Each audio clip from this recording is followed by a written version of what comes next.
కేంద్ర ప్రభుత్వం చేసినటువంటి చడీ చప్పుడు లేకుండా చేసింది. క్లుప్తంగా చెప్పడానికి ప్రయత్నం చేస్తాను. వందే మాతరానికి సంబంధించినటువంటి జీవో ఇది జనవరి నెల చివర 28-29 తారీఖు ఇప్పుడు రిలీజ్ చేశారు హోంమంత్రిత్వ శాఖ వాళ్ళు.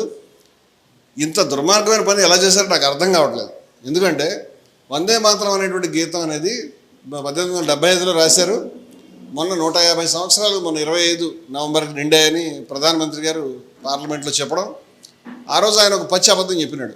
ఏమనంటే దీన్ని నెహ్రూ గారు దీంట్లో ఉండేటువంటి 6 చరణాలు 4 చరణాలను కత్తిరించి ముస్లింలని తర్వాత జిన్నాని సంతృప్తిపరచడానికి ఒక పెద్ద అభాండం అనేది. పార్లమెంట్లో అబద్ధాలు చెప్పకూడదు, ప్రధాని అసలు చెప్పకూడదు, కనీసం పార్లమెంట్ వేదికగా చెప్పకూడదు. ఈ దరిద్రపు రాజకీయాలకి వందే మాతరం లాంటి అందరూ ప్రేమించే గీతాన్ని వాడుకోకూడదు. కానీ ఆ పని ఆయన చేశాడు, అది అబద్ధం. ఆ గీతం ఏదైతే ఉన్నదో దాని రచయిత స్వయంగా దాన్ని కొన్ని సంవత్సరాల తర్వాత ఆనందమఠం అనేటువంటి నవలలో పెట్టుకోవడం అనేది జరిగింది. ఆ నవల ముస్లిం వ్యతిరేకమైనటువంటి నవల, బ్రిటిష్ వాళ్ళకి అనుకూలమైన నవల. ముస్లింలంతా దుర్మార్గులు, వాళ్ళందరినీ మనం ఏ విధంగా చంపేయాలి, వాళ్ళ ఆడవాళ్ళని ఎలా తూరావాలి, ఇలాంటి తెలివి తక్కువ మాటలు దాంట్లో ఉన్నాయి. అదేవిధంగా బ్రిటిష్ వాళ్ళు మన సనాతన ధర్మానికి గొప్ప స్నేహితులు అనేటువంటి అభ్యంతరకరమైనటువంటి నీచమైన మాటలు కూడా ఉన్నాయి.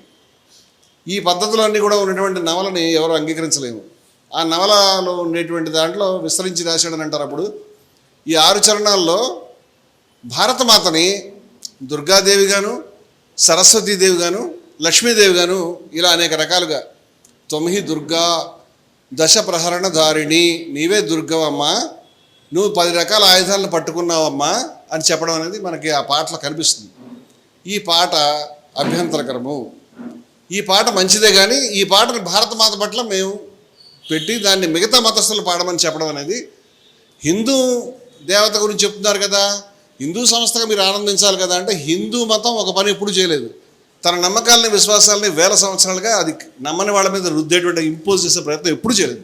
మెడ మీద కత్తి పెట్టి నువ్వు ఈ మాట అనాలి అనే విధానం మా దగ్గర లేదు. ప్రేమగా నిబద్ధతతో వాళ్ళు అంగీకరించి ఈ విధానం రావాలి తప్పితే మేము దానికేం చేయం.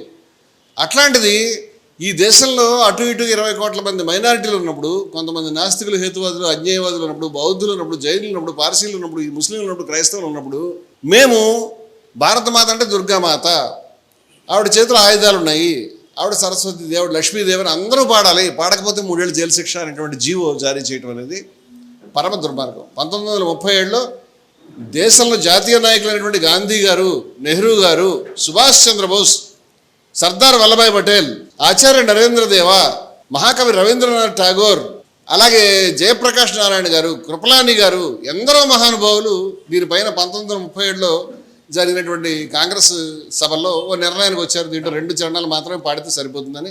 ఠాగూర్ కూడా దానికి మద్దతు ఇచ్చాడు. ఆయనే దాన్ని కంపోజ్ చేశాడు, దానికి ట్యూన్ అది కూడా అవసరం లేదు, ఇది మిగతా వాళ్ళు పాడాల్సిన అవసరం లేదు, తప్పు ఇది అవసరం లేదు. మనం ఏదైతే పాడుకుంటున్నామో వందే మాత్రం అంటే శుభ్రజ్యోత్స్న పులకిత యామిని అని మనకు కనిపించే పుల్లకు సుమిత, అవి కరెక్ట్గా సరిపోతాయి. అంతగా దాటి ఆవిడ దుర్గా కాళిక అని చెప్పి అనాలని చెప్పడం, మీరు ఊహించండి.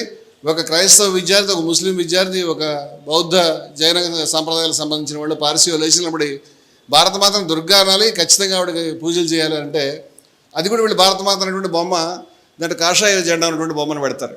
అది ఇంకో దారుణం. ప్రధానమంత్రి స్వయంగా దానికి సంబంధించిన కాయిన్ రిలీజ్ చేశాడు. ఇది రాజ్యాంగ ఉల్లంఘన. రాజ్యాంగ రచనా సభ 1950 జనవరి 24 చేసినటువంటి తీర్మానంలో 2 చరణాలు ఉన్నటువంటి ఈ గీతాన్ని ఏదైతే ఉందో దాన్ని జాతీయ గేయంగా ప్రకటించారు, నేషనల్ సాంగ్ అన్నారు. దీన్ని అంతే మనం తీసుకోవాలి. నువ్వు రాజ్యాంగ రచనా సభ నిర్ణయాన్ని మార్చదలుచుకుంటే కనుక మరి 2/3 మెజారిటీతో ఒక అమెండ్మెంట్ చేస్తే బాగుండేది. అది చేయరు. కనీసం బిల్లు పెట్టి చట్టం కూడా చేయలే. హోంమంత్రిత్వ శాఖ వెనకాల నుంచి దొడ్డిదారిన ఒక జీవో జారీ చేయడం అనేది ఏవైతే ఉన్నదో ఈ దేశంలో ఉన్నటువంటి రాజ్యాంగ విలువలపైన, రాజ్యాంగం పైన, దేశం పైన, దేశం నమ్ముతున్న సంప్రదాయాలపైన, స్వాతంత్రోద్యమం పైన, అందరిపైన దాడిది. ఈ దేశంలో ఉన్నటువంటి పాలక వర్గాలు చాలా బాధాకరం. నాకు ఈ పాలక వర్గాల గురించి మాట్లాడాల్సిన అవసరం లేదు, కానీ మీరు జాగ్రత్తగా ఈ దేశంలో విలువలను ఒకదాని తర్వాత ఒకటి తీసేద్దామనే ప్రయత్నం మీరు చేస్తున్నారు. మెల్లగా ఏంటంటే షిప్ ఆఫ్ థీసియస్ అంటారు. షిప్ ఆఫ్ థీసియస్ అంటే ఆ ఓడ ఉంటుంది, ఆ ఓడలో ఒక్కో చెక్క పాడైతే తీసేసాం. కొన్ని సంవత్సరాలు ఏమైందంటే అన్నీ మార్చేసాం. అన్నీ మార్చిన తర్వాత కూడా పాత ఓడ అయినా అని అనుమానం. ఎలా అవుతుంది పాత ఓడ? ఇప్పుడు నువ్వు రాజ్యాంగంలో ఒక్కో పేజీ జాగ్రత్తగా చించేసి మళ్ళీ కొత్త రాసి పెట్టేస్తుంటే చివరి అన్ని పేజీలు మారిపోతాయి, ఏమి మిగలదు. ఇది స్లో పాయిజన్ లాగా దీన్ని దేశాన్ని వెనక నుంచి తినే విధానం అనైతికమంది. మీరు ప్రపోజ్ చేసుకుని మేము రాజ్యాంగం మారుస్తాము, మొత్తంగా మార్చేస్తాము అనేటువంటిది మీరు కావాలంటే అబ్కి బార్ 400 పార్ అన్నారు లాస్ట్ టైం. కనుక అలా వచ్చుంటే మిగిలేదు కాదేమో. అయితే ఒక హిందూ సంస్థగా ఈ విషయం మీద మేము చెప్పదలుచుకున్న విషయం ఏంటంటే, హిందూ మతంలో లేనిది పక్క వాళ్ళ నెత్తి మీద ఏదైనా తొక్కడం, రుద్దడం, విధించడం, బాధ పెట్టడం అవి లేవు మాకు. మేము ముస్లిమ్స్ వాళ్ళ విధానాన్ని, సంప్రదాయాన్ని మానేసి వాళ్ళందరూ కూడా దండాలు పెట్టాలి, గుళ్ళకి రావాలి, వాళ్ళంతా భారతమాతని హిందూ దేవతగా పూజించాలి అని అనుకోవట్లేదు. ఆ విధంగా చేస్తే వాళ్ళ మతంలో చాలా ఇబ్బంది, వాళ్ళు విగ్రహారాధన చేయడం వాళ్ళకి షిర్క్ పాపం అవుతుంది, వాళ్ళు నరకానికి పోతామని భయపడతారు.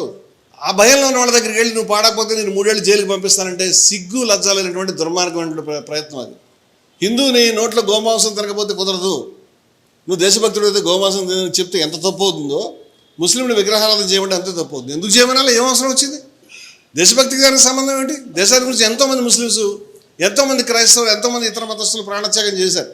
అంచేత దేశభక్తిని దీంతో ముడిపెట్టే ప్రయత్నం తప్పు ఇది. అంచేత సనాతన కాహళి వేదికపై నుంచి Hindus for plurality and equality సంస్థ యొక్క వైఖరిని నేను చెప్తా ఉన్నాను. మనందరి వైఖరి దానికి మనం తీసుకోవాలి, దీన్ని ఖచ్చితంగా విత్డ్రా చేసుకోవాలి. ఈ రకమైనటువంటి రూల్స్ అండ్ రెగ్యులేషన్స్ అనేది మేము చెప్తున్నాం.